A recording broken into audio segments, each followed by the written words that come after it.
Headshot! Hi, and welcome back to Wounded on Sixes. Today I'll be going over my tournament review from a tournament that I attended this weekend. It was a 1,500 Monsters and Vehicles tournament where 1,000 points had to be monsters and vehicles and include at least one leader character. I brought my Tau, and I did go over this list prior to the tournament, so I'm here to tell you how it did. I went 2-1 in the tournament and ended up taking second place. It was a lot of fun. I had really good success. I'm going to go over my matches. I'm going to go over the units. I'm going to tell you how they did. And if you haven't already, please like and subscribe because we're going to be having a lot of Warhammer 40K videos coming out. We're going to have some more Star Wars Armada videos coming out. So please make sure you're liked and subscribe to these videos because there's going to be a lot more coming out soon. Anyway, first game of the day was against my opponent, Logan. He is one of the better players in the area, and I knew I was in for a tough match just right off the gate. Logan was playing his Chaos Demons. I have played a version of his Chaos Demons before. He was bringing 4 Greater Demons, so Be'lakor, Great Unclean One, Scabbarax, and a Bloodthirster, as well as a unit of Plague Bearers and a unit of Pink Horrors. Again, I had my a hard task ahead of me because Logan is one of the better players. His demons are very hard to play against. And, I tend to have kind of poor game ones at tournaments. I feel like my brain doesn't wake up till like round 3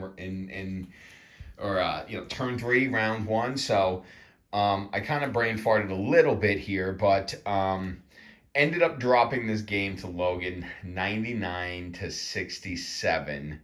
I got through 3 of his Greater Demons. I killed Be'lakor, Scabbarax, the Bloodthirster, and I got the Great Unclean One down to like 5 wounds before it healed back up to 7. I just wasn't able to score enough. Again, I probably could have done a little bit better.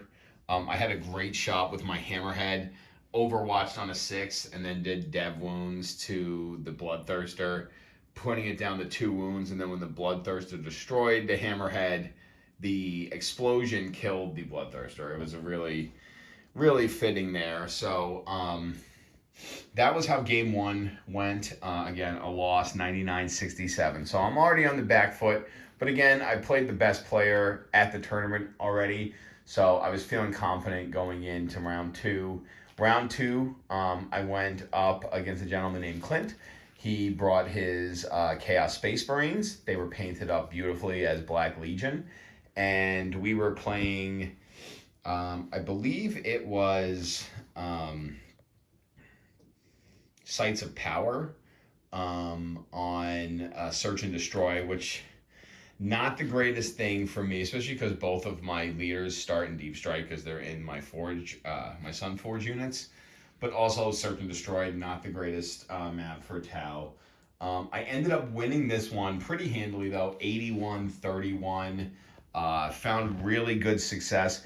Clint, fairly new player, but really knew his rules, really great guy to play against. And, the CSM had a hard time holding up against the ridiculous Tau firepower in this list. So, in this particular meta where everyone's bringing monsters and vehicles, a lot of these units have shined, and I'm going to go over them in my unit recap here in a moment. Finally, that brings us to the final round, where I actually played my Wounded on Sixes team partner, Alex, and his Black Templar. I ended up winning this game 100-21. It was a pretty good game all around for me. I feel like my opponent made some mistakes, particularly on turn 1, that I was able to capitalize, and I ended up tabling him by turn 3. So that was good enough to get me second place at the event. We only had 8 players, so it was a pretty small event, but a lot of fun. and this is my second 2-in-1 before ACO at a small RTT. So I'm feeling really good and confident about my Tau. So I'm going to go over the list a little bit and how they did. First, I'm going to start with the Pathfinders. I always put these guys out in infiltrating positions. They came with the recon drone. They rarely survived a game. I kind of put them in a position where they would get me a good for the greater good for 2 units, like once or twice, and then they would probably get wiped off the board. But all around, they did pretty well. They did their job. For the most part, though, they were fairly ineffective with their shooting. They kind of were just good at holding the point, getting me in a good position, and aren't very mobile on foot. So they kind of just would get to a position and infiltrate, and then dance around that position, handing out for the greater good observations where they could. The stealth suits, kind of the same thing. They would get, I think only one game I infiltrated them. Most of the time I would start them in my deployment zone just because I really wanted to save them. In the third game that I played, it just was advantageous for me to kind of start them like a little bit infiltrating, not too far off. They did all right. They survived most of the games. They did some small arms fire damage, but for the most part, their effectiveness is in those rerolls. And in that aspect, they were very good, particularly in game 3. They just were in a great position for me. The breacher fish, the devilfish, and the breachers. Honestly, I was kind of disappointed with them. Not having the Cadre Fireblade really cuts down on that firepower. The things that I was shooting into were not really good things to shoot at. These things are good at clearing infantry off objectives, and this tournament was just a bunch of vehicles on objectives most of the time. They were probably their most effective game too in the CSM matchup. They ended up taking out my opponent's Demon Prince in the center objective, which was like the only objective he had to be scoring points with. So they were effective that game. But other than that, I kind of held them back game 2 or game 3, and they were fairly irrelevant, and they didn't do what I wanted them to do in game 1. So game 1 was a tough one for me as well with them. Coming over here to the tanks. The Hammerhead was great. I mean, the Hammerhead is so efficient. It's so effective. I mean, besides the lucky shots that I got with it, like, it so consistently wounds with that reroll. And because you're targeting, you're automatically getting +1 to your hit roll. So if you guide it in, you're now hitting on 2s. It's quite a good machine of death, and like I said, the lucky rolls can really spike the damage. That D6 +6, I don't think I did less than like 10 damage with it the whole game. I just rolled really well on the damage with it. I think I had to pay a CP once, but it got the job done, and really liked it. The Skyray was pretty effective too. Probably not as effective as the Devilfish. I would say or the Hammerhead, excuse me. It was all right. It could have done a little bit better. But for the most part, it's, also pretty efficient. It gets essentially a free hit roll, and then you have the rerolls to wound because of twin length. So not bad. The twin missile systems are okay, but again, in this format, didn't really do much as there wasn't much chaff infantry to go around. The Hammerhead and the Ghost Keel. The Hammerhead did not survive a single game. It seemed to be a touch point for everyone, and the Ghost Keel didn't fare much better. What they were really good at was getting my opponents out of the cover that they were in to come deal with them, so that they could then get roasted by my Sunforge units. So I kind of played them as distraction Carnifexes, if you will. I would put them in the middle of the board. I would have them aggressively threaten an objective.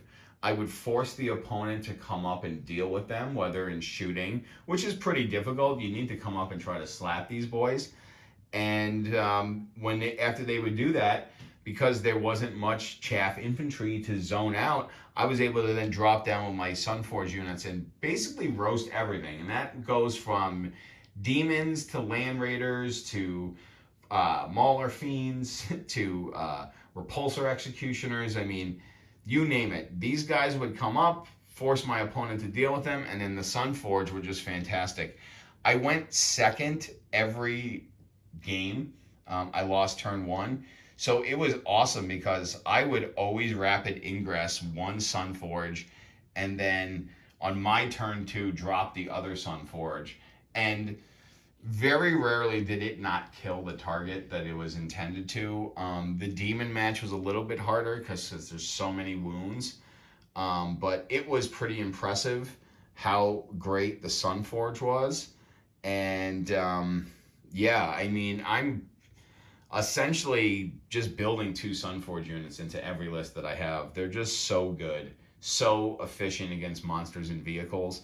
And I think with them being so efficient and effective, it's going to allow Tau to maybe take less tanks or less Riptides to supplement anti-tank, because you're going to just be able to get them out of position and drop these guys in there. And with Retaliation Cadre, being able to get them within 3 is going to be even sicker. So the Sunforge were the stars of this tournament. They're why I got second place, because they were just so effective and efficient. They were definitely helped by their friends, the Ghost Keel and the Riptide. Things I wish I would have done different. I wish I would have taken fixed objectives in the first game against the demons. I took tactical thinking I would need the extra CP, which I ended up using my CP very efficiently and very effectively, but I probably could have done without it, because I remember on turn 2 I had, all of my CP left over and maybe 1 extra from turning in a secondary. So I kind of wish I would have taken fixed secondaries there. Other than that, I took tactical on the other 2, so I was and they worked out really well. Other than that, I just kind of wish I played a little bit better in turn 1. This is the closest I've gotten to beating that player who wins a lot of the local tournaments. So if I want to become number 1, he's definitely going to be someone I have to work on beating. So this is the list. This is the second place list that won, 2 games and lost a tough one against demons. But all around, it was a good meta. A lot of CSM. There was 2 Chaos Space Marines. There was 1 Thousand Suns. There was demons. There was another Tau player, Black Templar, of course, and there was also a Sisters of Battle army as well there. So kind of a decent variety. We tend to have a good amount of Tau and a good amount of Chaos in my local meta, and also a good amount of Space Marines. I was surprised we didn't see many more variants of them. But so yeah, this is the list, and I'm going to be coming out with a couple more videos going over some new Mont'ka list with the new points, as well as some new Retaliation Cadre list and Cayenne list, as well as some Star Wars Armada list for that playlist. So be sure to like and subscribe, and we will talk to you next time. Bye-bye.